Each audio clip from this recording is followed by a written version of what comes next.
బయట ఈ అగ్ని పరీక్ష స్టార్ట్ అయినప్పటి నుంచి కొన్ని ట్రోల్స్ ఏం నడుస్తున్నాయంటే జడ్జెస్ విషయంలో, లైక్ వాళ్ళు ఎందుకు అంత హార్ష్గా ఉంటున్నారు వీళ్ళ మీద, కంటెస్టెంట్స్ మీద, కామనర్స్ అంటే ఇలాగే చూస్తారా?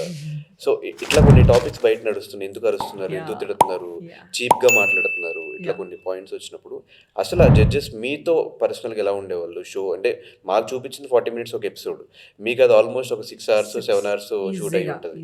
ఈ 6-7 hours డిస్కషన్ ఏం జరిగింది? వాళ్ళు మీకు ఎంకరేజింగ్గా ఉన్నారా, ఆర్ సేమ్ బయట మాకు కనిపిస్తున్నట్టు ఈ ట్రోలింగ్లో చూస్తున్నట్టు తిడుతూ డిస్కరేజ్ చేస్తూ ఇలా ఉన్నారా?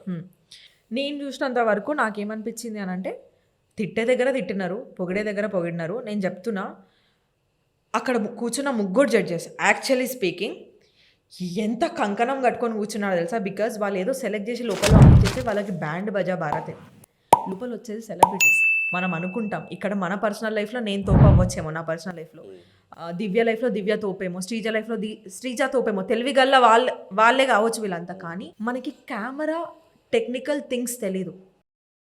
స్టార్ స్టక్ అయ్యే ఛాన్సెస్ చాలా ఉన్నాయి, ఎందుకంటే సెలబ్రిటీస్ ఎవరు వస్తారో తెలియదు. ఇక్కడ మనం కాబట్టి నువ్వు ఒర్రుతున్నావు.